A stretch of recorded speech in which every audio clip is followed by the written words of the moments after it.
Bonsoir, le président Abdel Fattah el-Sisi a participé aujourd'hui au 31e colloque culturel intitulé Octobre, volonté et défis, tenu au Centre international des conférences d'Al-Manara au Nouveau-Caire. Lors de son allocution, le chef de l'État, le président el-Sisi, a affirmé que les défis et les dangers auxquels font face les pays existent dans toute époque et nécessitent l'unité des Égyptiens. Ce colloque coïncide avec le 46e anniversaire de la victoire du 6 octobre. Lors de son allocution au 31e séminaire culturel tenu au centre de Manara au Nouveau-Caire, le président Abdel Fattah el-Sisi a affirmé que les défis et les dangers auxquels font face les pays existent dans toute époque et nécessitent l'unité des Égyptiens. En ce qui concerne le barrage de la Renaissance, le président Sisi a indiqué que les événements survenus en 2011 avaient eu un impact négatif sur l'Égypte. Selon lui, il était possible d'avoir un consensus sur la construction du barrage de la Renaissance qui tenait compte des intérêts de l'Égypte et du Soudan si l'Égypte n'a pas traversé cette période difficile. Le chef de l'État a ajouté qu'il s'était mis d'accord avec le Premier ministre éthiopien Abiy Ahmed de se rencontrer à Moscou pour discuter de la crise du barrage de Renaissance en prenant compte des intérêts de l'Égypte. D'autre part, le président Sisi a déclaré que la guerre d'octobre était une étape importante dans l'histoire des études militaires et de la guerre. Il a souligné que la guerre et les victoires d'octobre nous conduisaient au sacrifice afin de construire la patrie. Le président Sisi a ajouté que le développement de la civilisation humaine a changé la conception de la guerre moderne. Il a accordé une importance particulière à l'armée nationale et aux armes sophistiquées pour instaurer la stabilité dans le pays. En ce qui concerne la situation au nord du Sinaï, le président Sisi a réaffirmé que le contrôle de la situation s'est beaucoup amélioré, mais il nécessitait davantage beaucoup d'efforts pour réaliser le contrôle complet. Le chef de l'État a ajouté qu'il souhaitait développer l'armement de l'armée égyptienne, soulignant que ceux qui ne disposent pas d'une armée nationale et d'une arme moderne ne vivent pas en sécurité. Et en concernant la 4e génération des guerres, le chef de l'État a souligné dans son allocution qu'elle représente un grand défi dans notre région et que la sensibilisation des citoyens est très importante dans la guerre.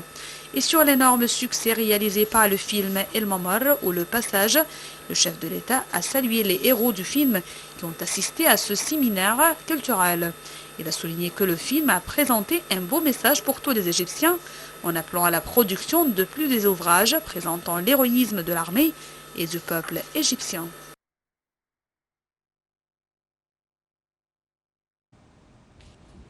Le Premier ministre, le Dr Moustapha Madbouli, s'est entretenu aujourd'hui avec le PDG du groupe suisse GK pour l'investissement, Kamel Beneljilani Al-Ghribi. Au cours de cet entretien, M. Madbouli a souligné que l'investissement dans le secteur de la santé est l'un des investissements les plus prometteux en Égypte. Le groupe suisse œuvre dans le secteur de la santé dans de nombreux pays, dont l'Italie, où il fournit ses services à quelques 5 millions de citoyens. Au cours de l'entretien, Dr Madbouli et M. Al-Ghribi ont discuté du transfert à l'Égypte de l'expérience des hôpitaux préfabriqués munis d'une technologie qui économise l'énergie et de mécanismes sophistiqués afin d'éliminer les déchets. Le Premier ministre a chargé le ministère de la Santé de coordonner avec le groupe GK pour mettre en œuvre ce projet d'hôpitaux préfabriqués. Le PDG du groupe suisse a de son côté loué le grand intérêt accordé par le président Al-Sisi au secteur de la santé et aux initiatives sanitaires faisant des éloges internationaux.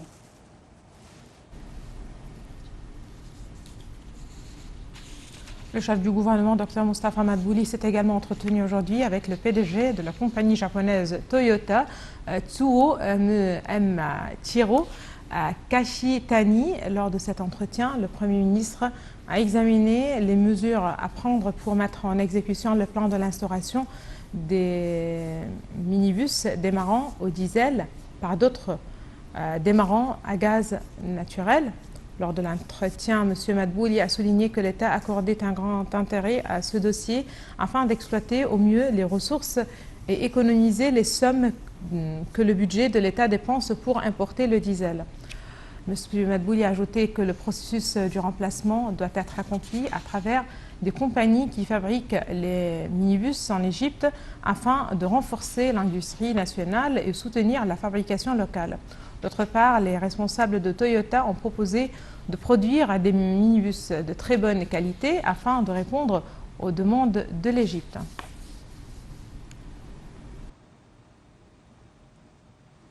Les indices de la Bourse du Caire ont enregistré une performance mitigée au cours de la première séance de la semaine, sous l'effet des opérations optimistes des institutions et des fonds d'investissement égyptiens, optant pour une nouvelle réduction du taux des intérêts par la Banque centrale. Le capital des entreprises cotées à la Bourse a perdu 8 milliards de livres égyptiennes, atteignant 718 milliards 500 millions de livres égyptiennes. L'indice principal EGX 30 a cédé 0,57% à 14 220 points. EGX 30 Capt a également reculé de 0,5%. En contrepartie, l'indice secondaire EGX 70 a haussé de 0,6% et EGX 100 a pour sa part grimpé d'environ 0,25%, se stabilisant au niveau de 1412,05 points.